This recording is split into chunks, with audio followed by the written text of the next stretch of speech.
Straight all day. Now tuned into the show where you learn the discipline to show up day after day to do the work, the confidence to put yourself out there boldly and authentically, and the mental toughness to continue showing up, doing the work, putting yourself out there, even when the success you've expected to achieve has yet to be achieved. And on top of all this, you get a huge dose of personal initiative. That's the go-getter energy that moves any one of us, including yourself, to go and make things happen instead of waiting for things to happen. Then we put all this together into a series of frameworks, approaches, insights, strategies, and techniques all underneath the umbrella of one unifying philosophy that is called Work on Your Game. My name is Baldwin, also known as Dre All Day, and welcome to the show. And today we are going into, as promised, part 2 of 2 on brand building myths. For any of you who is interested in building a brand, you're in the process of building a brand, or maybe you already have a brand, I want you to understand exactly what branding is about, how brands work, and where you may have some bad ideas about brands that are slowing you down and getting in the way of your success. So let's talk about it. Moving on, we're going right into it. Actually, before we start,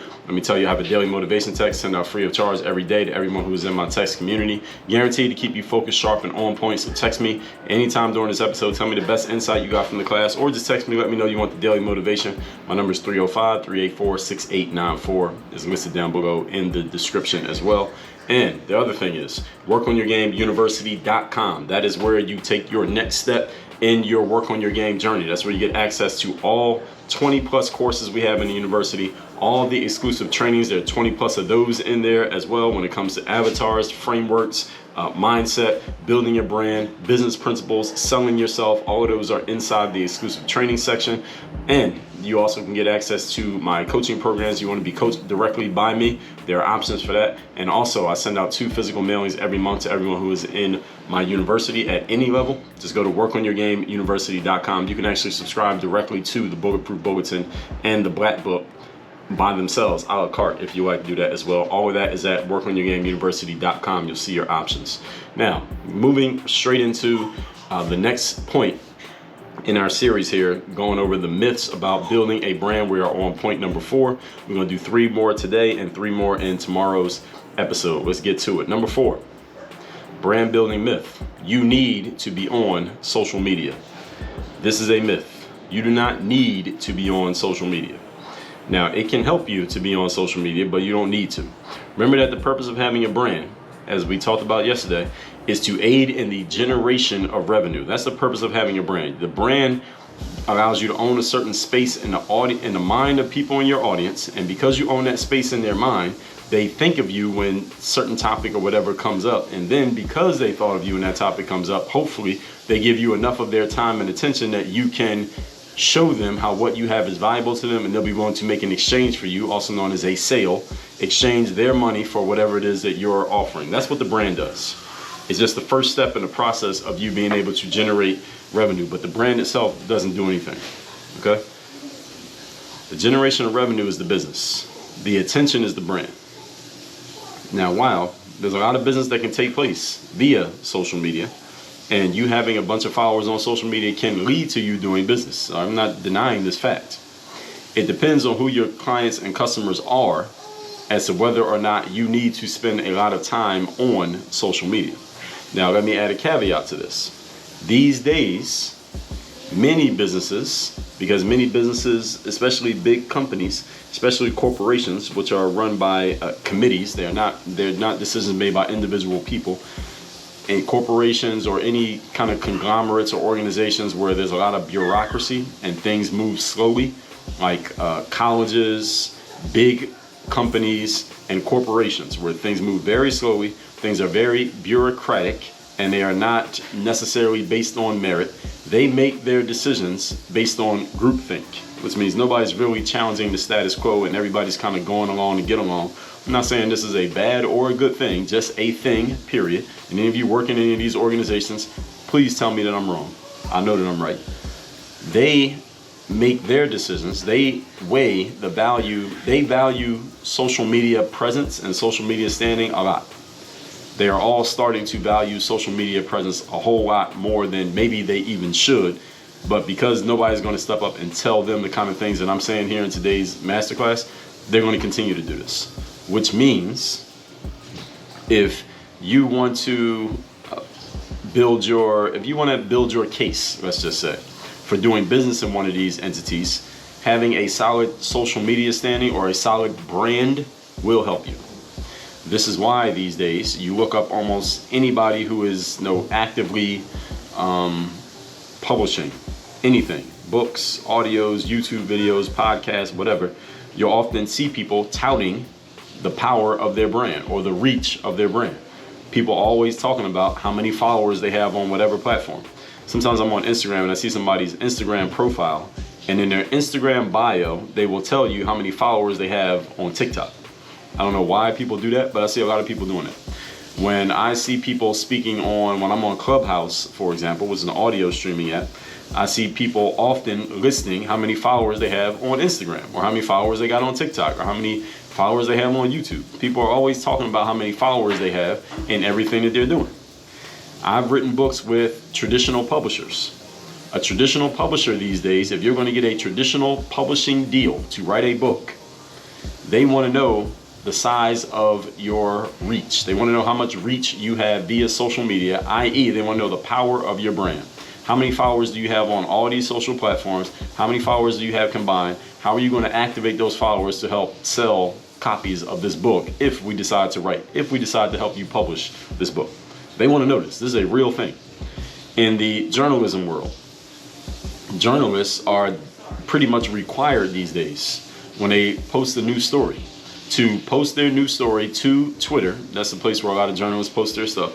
Twitter, and maybe sometimes a place like LinkedIn. And then they have to engage with people who respond to the posting of that story. Why? To get it more engagement, to get them more likes, comments, followers, etc. And this is absolutely happening as well. When a journalist's contract is up, or they're in the midst of contract negotiations for renewing their deal or getting a new deal at a company where they're going to work, their social media following plays a big role in how much money they're able to command or demand in the open market. All of these things are real things that are happening these days at these companies, because these companies and organizations are valuing the power of brand, or at least what they see as brand. Just because you have a lot of followers doesn't necessarily mean that you have a brand, but it's indicative of a brand.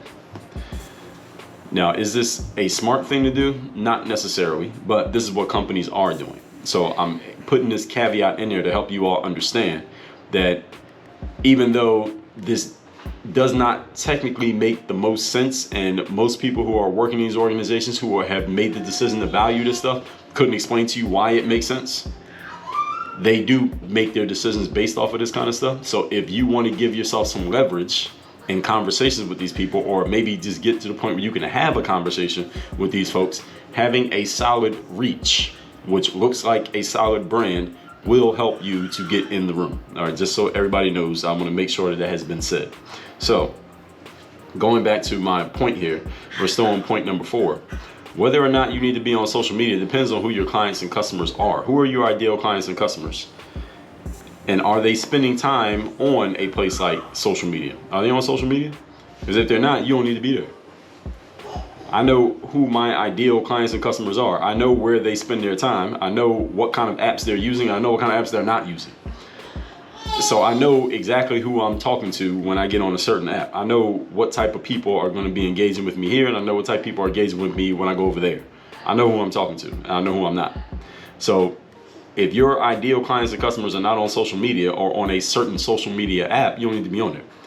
I mean, think about it. What types of people do you think you are talking to when you post on TikTok as opposed to when you post on LinkedIn or Facebook? You know there are different demographics of people on each app. Which one are you spending the most time on, and does that coincide with where your ideal clients and customers are? And is your material speaking to your ideal clients and customers? You should answer these questions. If your focus is generating revenue, you should really be thinking about these questions every single day and every time you open an app. Now, if your focus is getting attention and you don't care whether that attention drives revenue or not, then that's a different conversation. You just need to be where the most eyeballs are. And so that's a different conversation. So again, this goes back to the strategy. All right, where are you actually trying to get to based on your actions? Point number 5. We are talking again today, the second set of points on brand building myths. Number 5. Your brand is for everyone. This is false. Everyone, I'm using air quotes there, everyone. Nobody's brand is for everyone. Your brand is for a specific group of people where you can say to them, people who are like this, do this.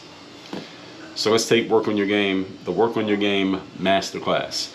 People who want to hear some real talk, real conversation about certain things that maybe you have been thinking or you wish somebody else would say, or you're glad that got said once you hear me say it, but maybe couldn't be said where you are or where you spend your time or around the kind of people who you spend a lot of time around. You're glad somebody's actually saying it. If you're one of those people, this show is for you. If you're the type of person who wants to you want to get clear on where your mindset is at and utilize that mindset to be strategic and systematic in your work so you can execute consistently, this show is for you. You're the type of person who's serious about growth and advancement and getting there now and not later, this show is for you. Now, could some of those things that I said, somebody else say them as well? Yes, but nobody can say all of them put together. That's just a fact. If you're a type of person who wants to hear somebody who comes from the sports world, who translated the tools that athletes need to get to the top of their game and translates them to what a person who's not an athlete can use to get to the top of your game in life and in business, this show is for you. Again, here's the phrase you're gonna swap in your stuff. People who are like this, do this. That's your brand. And understand, not everybody's gonna fit into your sentences. There's some people who are, what I just said is the antithesis of what they're about. That's why you rarely see one type of product for any specific area. Why? Because there are different people for different products. There's more than one smartphone. There's more than one brand of spaghetti sauce. There's more than one flavor of chewing gum. There's more than one company that makes 6-inch stiletto heels for women. Why is this? Because there are many different types of people on the planet, and different types of people do and want different things. So your job in building a brand is not that you don't need to be the only one in your space. You just got to figure out where you can carve out some space in a specific niche so that specific people who want specifically what you do can identify themselves and say, yes, you are for me, or that thing that you're offering, that's specifically what I want. That's exactly what I was looking for. I'm glad you're here. I'm glad you said that. I'm glad you put that out. That's how you want to present yourself. On this show, I say things that I know certain people are going to hear it and say, that's absolutely not for me. I don't like the fact that he said that. I don't like that he has that opinion. I don't like that he talked about that thing in that way. That's good. I want people to think that. Why? Because every time somebody says that, somebody else says, I'm glad he said that, because that's exactly what I wanted to hear. That's exactly what somebody needed to say, and I'm glad this gentleman right here said it. And those are the people who I'm looking for. And the people who absolutely don't like it, those are people I'm trying to get rid of. I want them to get out as quickly as possible. There are different types of people in the world. People have different ways of thinking and different ways of doing things. You just need to figure out who your exact audience is. It is not everybody. If you're trying to reach everybody, then you're probably too watered down to reach anybody. Because human beings, we have a sixth sense for knowing when we're a part of something that anybody can be a part of, which makes it a little bit less valuable, or we're a part of something that's an exclusive group. We like to be part of exclusive groups. Exclusivity drives up the value of anything simply because people like to have stuff that other people can't have. And even if the thing that they have is just a mindset or an opinion, that's huge. All right, you brand builders, that right there, I gave you that one for free. I hope you caught it. Point number 6. Today's topic, once again, we are talking brand building myths. Number 6, people buy into your brand because of how good your product or service is. No, they don't. Your brand is not based on how good your product or service is. All right, people buy into your brand because they connect with the concept of being part of a group that is specifically interested in what your brand is about. That's why people connect with you. That your brand is about a certain thing, and there's a group of people who is also about that thing, and they are glad to be part of that group. That's why people connect with your brand. See, somebody can connect to your brand and never actually buy anything that you sell. All right, there are people who listen to this show religiously, consistently, and you have not bought anything that I offer. Doesn't mean you will never buy anything, but you haven't bought anything up to this point. But you connect with it because you like my message, you like the way I deliver it, you like the angles that I take, you like the fact that I talk about things in a certain way. So you're connecting with the brand, but you have not actually bought anything. So you definitely didn't buy into my brand because of my products and services, because these days, the way things are set up, people usually buy into your brand before they buy into your products. So people are definitely not buying into your products first and then your brand second. Now, some people do. I'm not saying everybody, but some people can do this. But for the most part, especially people who find you through the internet, they're usually buying your brand first and your products second. Why? Because they find you on the internet. Most of the stuff on the internet is free. Especially if you're in the thought leadership space and you're publishing, you're doing things like podcasts and YouTube and all the social media apps and things like that. Most of the stuff that you put out that allows people to sample your work and get a feel for you doesn't cost them anything. So they get a feel for you for some time. Then, if they so choose, they can buy into whatever it is that you're offering. So it's usually the brand first, the product second. So someone can connect to you without making a purchase. So your product or service being great is the business side of things.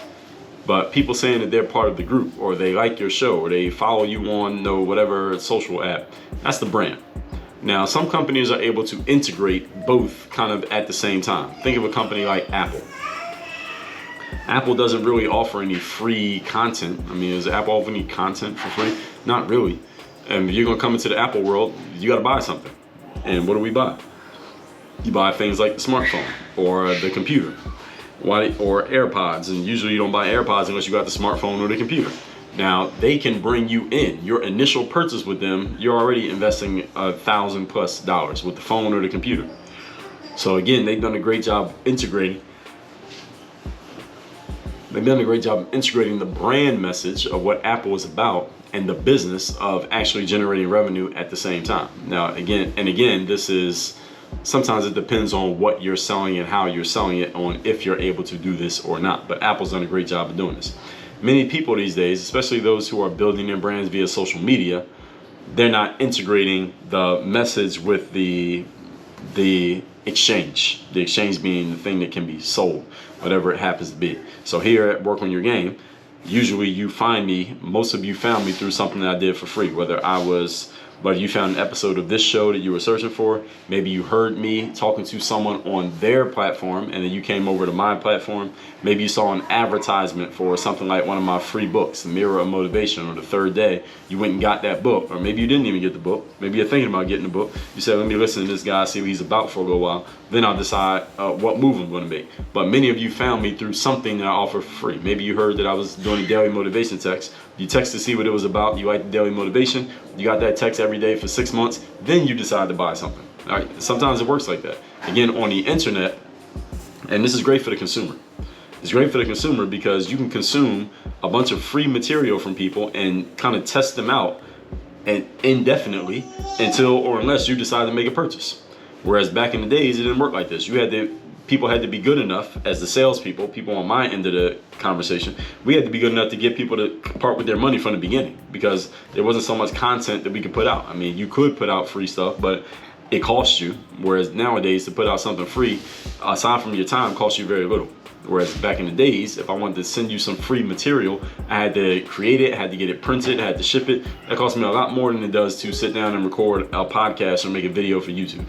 Everybody get what I'm saying here? So people who are building their brands via social media rarely think of ways or look for ways to integrate the brand message with the exchange, which is whatever the product or service is being sold. But as you listen to this show, you hear me tell you every day, go to Work on Your Game University, get access to all the courses, take the next step. You want to learn how to actually put this stuff to use for your own personal use, go here and I'll show you exactly how it's done. So there's a big distinction between the two. All right, think of people who you are a big fan of on social media, and hopefully I'm one of those people. But you have never purchased anything from them. Hopefully I'm not one of those people. I think hopefully you're a fan of this stuff and you purchase something. But there may be some people on social media who you are a big fan of their stuff, their free stuff, but you have never bought anything from them. You might not even know if they have anything for sale. And if they did, you might not be interested in buying it. You never consumed their products or services, meaning as a paying customer, but you're a big fan of the stuff they put out for free. Any of you can name someone upon which that will be true? Many of you can. Why? Because this is what the internet has allowed us to do. It has democratized basically your shopping experience and figuring out who's who, what's what, and what's valuable. It's a great thing for the consumer, for the entrepreneur, for the business owner. is not necessarily a bad thing, but it's adding an extra step in the process, and it forces all of us to, we got to step our games up. We got to be much even better at what we do, because now you're competing for attention and eyeballs with a bunch of people who are putting out stuff for free, and you still got to get people to the next step, like over that threshold of, okay, I like the free stuff, let me see what the paid stuff looks like. All right, that's another step, and that's a whole different skill. All that said, let's recap today's class, which is, we're on part 2 of 2 of brand building myths. Point number 4 is you need to be on social media. It can help to be on social, but you don't need to be on social. Remember that the purpose of having a brand is aiding in the generation of revenue. So you need to know who your ideal customers are and where they're spending their time. If it's not social media, then you don't need to be on social media. Number 5, your brand is for quote unquote everyone. Nobody's brand is for everyone. All right, if you're trying to be for everyone, then you're probably being too bland to be for anyone specifically. And human beings like to be a part of a specific group that is made specifically for them. So if you're trying to be general, then you're the opposite of specific, and you are pushing people away just by the fact that you're so general. All right, your job in building a brand is figuring out who those people are, your ideal people, and what they want from you and what they want to identify with. That's what you need to be. Number 6, people buy into your brand because of how good your product and service is? Absolutely not. Because most of the time people hear and learn about your brand before they even know if you have anything to sell. So they can't buy your product or service first, then find out about your brand. Usually it happens the other way.